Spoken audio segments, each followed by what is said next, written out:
In late 2012, Liam Neeson said there will be no Taken 3, but apparently he changed his mind.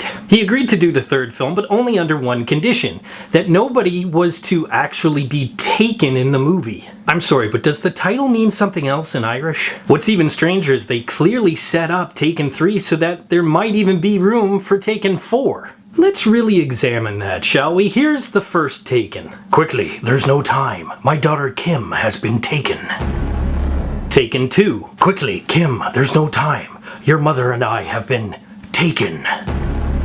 Taken 3. Quickly, Kim, there's no time. Your mother has been taken. In the metaphysical sense, not literally. Taken 4. The Takening. Quickly, there's no time. My dignity has been taken. Or maybe just given away.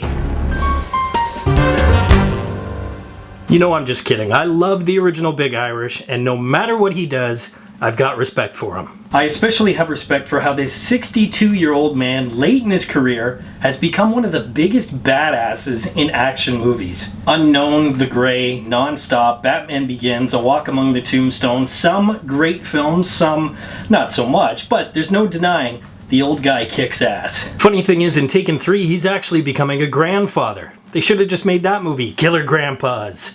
Oh wait, they made that movie already. But already we've come to the crux of these films. Recent films like The Equalizer or John Wick. We go to see these not because they're good movies, but because we want action, we want vigilantes, and we want revenge. And the Taken franchise up to this point has been able to give you all three. But in Taken 3, at best, you get 1 out of the 3. Since we all know that the Taken movies aren't exactly known for their layered plot or character development, when Taken 3 took some of the action away to give you crucial new characters and try to really develop a plot, you can only ask, what are they thinking? What's worse is the action they left in was almost laughable. And yes, there will be spoilers. The hand-to-hand fight scenes were still pretty good, but the handheld cinematography was atrocious, even for an action movie. And the editing was so jumpy that at times I felt like minutes of footage seemed to be missing. I don't know how many times I felt like, wait, what? How did that just happen? Did I have a stroke? There's a giant chase scene where Neeson is trying to escape from the police by stealing a police car, and at one point, a truck jackknifes and the freight goes 20 feet in the air. 'Cause, you know, physics. That freight box ends up crushing 4 other cars, and so once again you can only ask,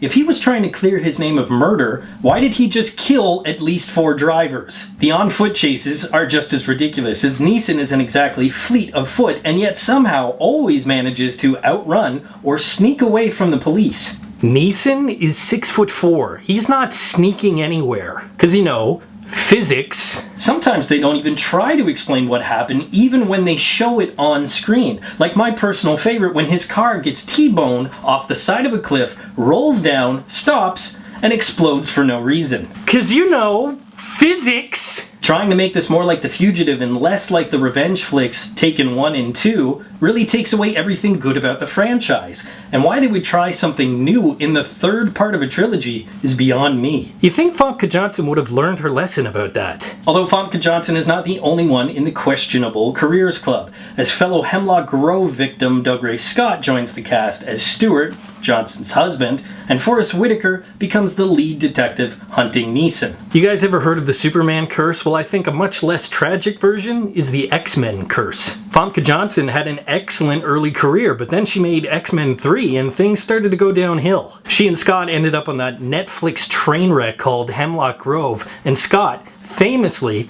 turned down the role of Wolverine. And Forrest Whitaker, well, after his Oscar win for Last King of Scotland, things just haven't been the same. And his co-star in that, Professor X himself, James McAvoy. The X factor for this film just isn't there. They suck all the fun out of it trying to be an intelligent thriller. No action, no revenge, no enjoyment. But for everything this film isn't, the one thing you can guarantee it to be is a burn it. Poll question, what is your favorite Running from the Law movie? As always, leave your answers in the comments section below. Be sure to subscribe to Real School, follow me on Twitter, and of course, if you get anything out of Real School, you can always give a little back. Just click the link and you can become a Real School patron. But until next time, school's out.